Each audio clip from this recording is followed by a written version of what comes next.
Setiap sore menjelang maghrib di sebuah surau kecil di ujung kampung, Pak Hasan selalu datang lebih dulu.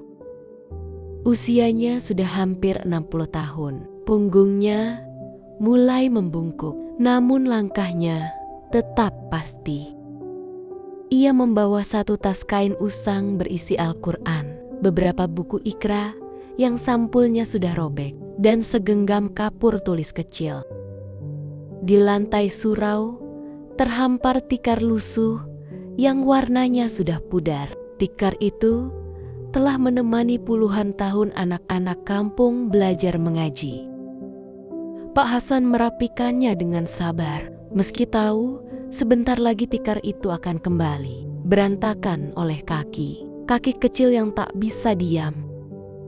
Satu persatu anak datang, membawa Al-Quran masing-masing. Ada yang pakai baju sekolah, ada yang masih mengenakan seragam bermain. Suara mereka riuh, tawa bercampur canda. Pak Hasan tersenyum melihatnya. Duduk rapi, "Nak, kita mulai dengan basmalah," ucapnya lembut. Suara mengaji pun memenuhi surau kecil itu. Bacaan anak-anak masih terbata. Tajwid sering keliru, huruf hijaiyah kadang tertukar. Namun Pak Hasan tak pernah meninggikan suara. Ia membenarkan satu persatu, mengulang dengan sabar, seolah tak pernah lelah. Tak ada uang pendaftaran, tak ada amplop bulanan, bahkan tak ada janji imbalan apapun. Beberapa orang tua pernah bertanya, "Pak Hasan, kenapa tidak dipungut bayaran saja, biar ada untuk kebutuhan?"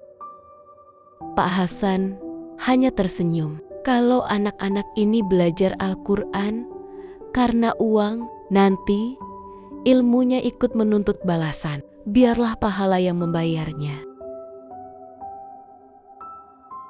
Padahal di rumah, hidup Pak Hasan sangat sederhana. Rumah kayunya kecil, atapnya sering bocor saat hujan. Untuk makan sehari-hari, ia mengandalkan kebun kecil di belakang, rumah dan bantuan anaknya yang bekerja serabutan di kota. Istrinya sudah lama meninggal, meninggalkan kesunyian yang hanya terisi oleh doa-doa panjang selepas salat.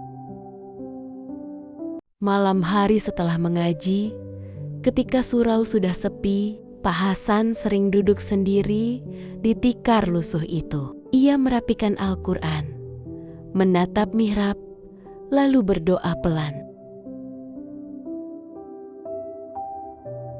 "Ya Allah, aku tak punya harta untuk diwariskan. Jika boleh, jadikan anak-anak ini amal jariahku." Tahun demi tahun berlalu. Anak-anak yang dulu duduk bersila, kini tumbuh dewasa. Ada yang merantau, ada yang menjadi guru, ada yang sekadar hidup sederhana seperti orang tuanya. Namun, setiap kali pulang kampung, mereka selalu menyempatkan diri ke surau kecil itu. Suatu sore, seorang pemuda datang dengan pakaian rapi. Ia mencium tangan Pak Hasan sambil menahan haru. "Pak, saya sekarang jadi imam di kota. Semua berkat Bapak." Pak Hasan terdiam, matanya berkaca-kaca. Tangannya bergetar memegang bahu muridnya. Di saat itulah ia mengerti bahwa tikar lusuh dan Al-Quran itu telah menjadi saksi janji Allah yang tak pernah ingkar. Ia mungkin tak kaya di dunia, namun pahala yang mengalir dari setiap ayat yang diajarkan telah lebih dari cukup untuk menjadi bekalnya kelak. Karena Pak Hasan percaya, dan kini ia yakin, pahala memang tak pernah salah alamat. Hari-hari Pak Hasan tetap berjalan seperti biasa. Setiap sore, tikar lusuh itu kembali digelar. Anak-anak kampung datang silih berganti, membawa Al-Quran dengan sampul berbeda-beda. Ada yang baru, ada yang sobek, dan direkatkan dengan selotip. Pak Hasan tak pernah membedakan. Baginya, setiap anak yang duduk di hadapannya adalah amanah.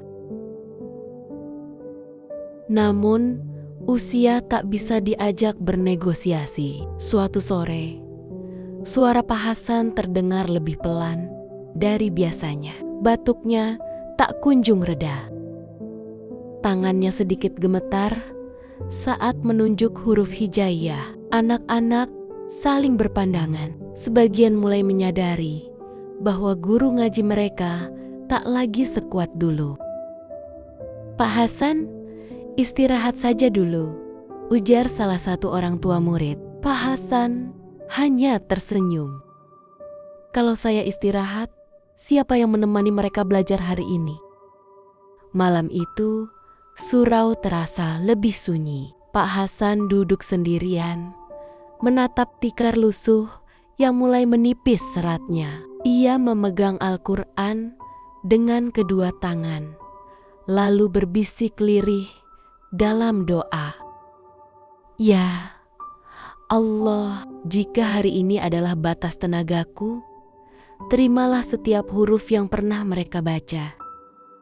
Beberapa hari kemudian, Pak Hasan jatuh sakit. Ia tak lagi terlihat di surau. Anak-anak datang, duduk menunggu. Namun yang mereka temui hanya tikar kosong dan Al-Quran yang terlipat rapi.